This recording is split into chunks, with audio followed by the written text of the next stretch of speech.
we have been studying one very nice short story written by Rabindranath Tagore, The Auspicious Vision.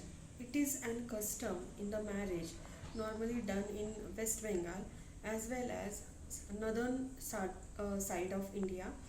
The auspicious vision in Hindi is called as Muh Dikhai Ki Rasam.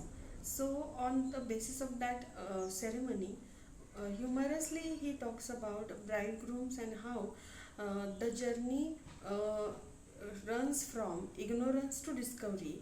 That is of main character of this story, Kanti Chandra. So we have seen earlier that Kanti Chandra fell into love with the girl and her name was Sudha. Kanti Chandra met her father.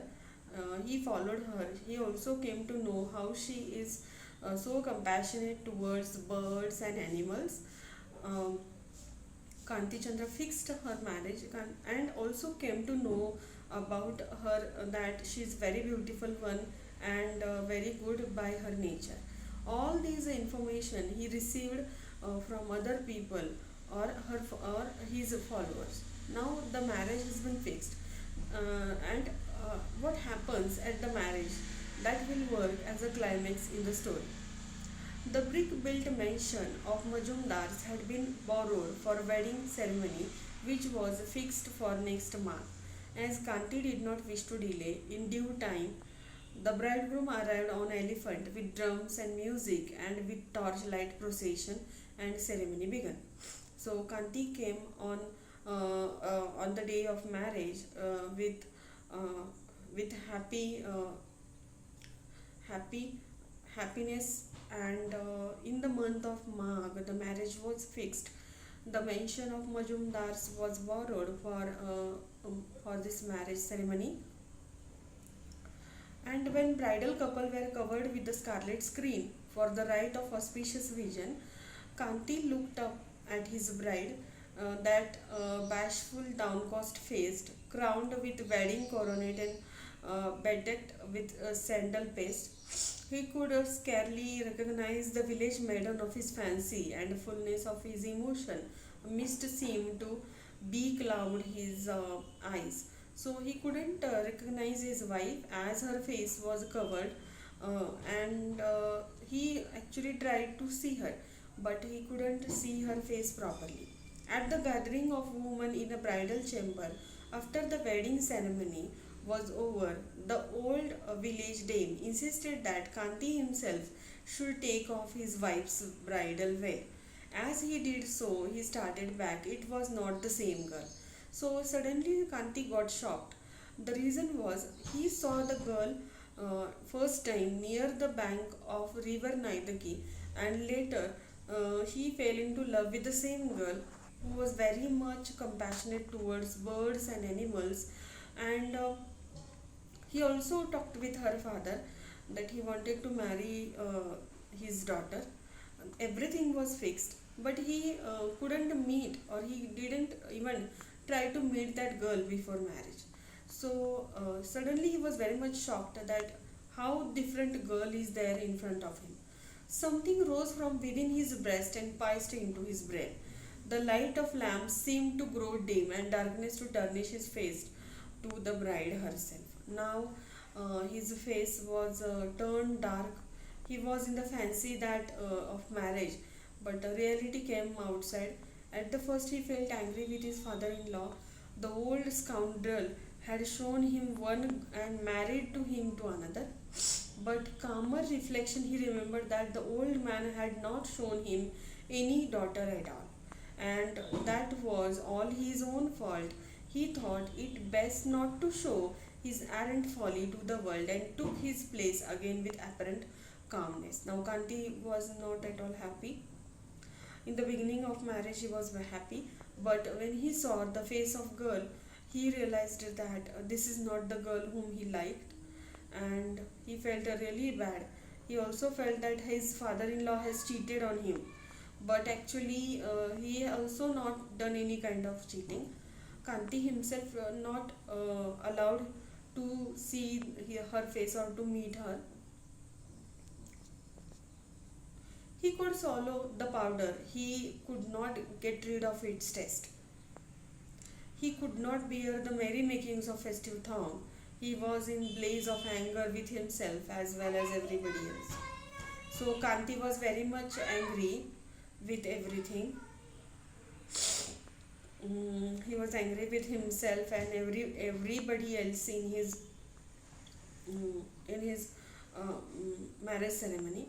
Suddenly he felt the bride seated by his side, gave a little start and suppressed scream. A leveret scampering into the room and brushed across her feet. Close up it followed the girl he had seen before. He caught up the leveret into her arms and began to caress it with affectionate murmuring. Oh, the mad girl! Cried the women as they made signs to her to leave the room. She heeded them not, however, but came and unconcernedly sat in front of the wedded pair, looking into their faces with a childish curiosity. When a maidservant came and took her by the arm or to lead her away, Kanti hurriedly interposed, saying, "Let her be." So, as Kanti was sitting with his bride there, uh, Kanti also seen the same girl which attracted him or who with whom he fallen in love. The girl came there to get that small rabbit, and she carried that rabbit in her arm. And all the women who were sitting in front of them, the couple in front of the couple, they cried that why this mad girl has come here. So they tried to took her away from the room, but Kanti said, "Let her be here," and he started to ask her certain questions. What is your name? He then went on to ask her. The girl swayed backward and forward but gave no reply.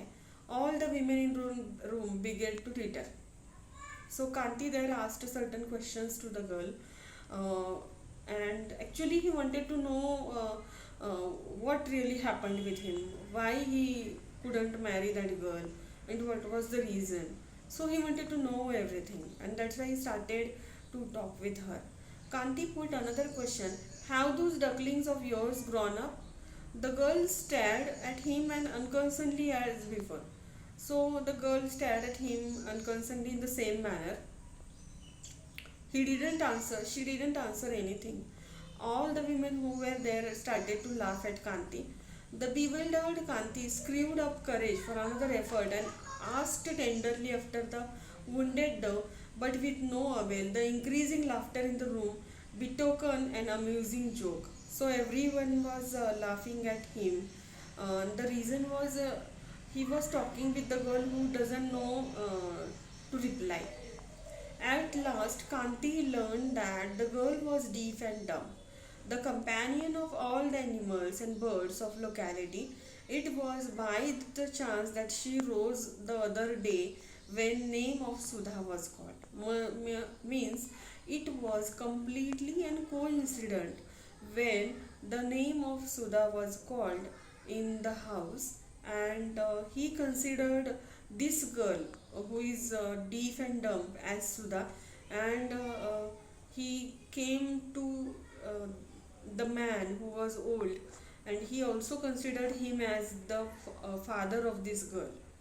So this all misunderstandings he created himself in his own mind, and with the same misunderstandings he could have got the new partner uh, who is completely unknown to him. Kanti now received a second shock. A black screen lifted from his eyes with a sign of intense relief as a escape from calamity. He looked once more into the face of his bride. Then came the true auspicious vision. That means now he has realized that whatever he has received or got in this marriage is really a worthy son, is really a good one. The light from his heart and from his smokeless lamps fell on her gracious face, and he saw it in true radiance, knowing that Nabin's blessing would find fulfillment. And here the story ends. So the story gives the idea of journey from ignorance to discovery. Ignorance is that one cannot marry or one should not marry by looking the face. One should know the things, that whether that person is physically well, mentally well, and then only one should take the decision of marriage. Otherwise it will be a trauma for the lifetime. Through this story, this message, humorously story runs out, and this message Rabindranath Tagore gives to all of us. Thank you everyone.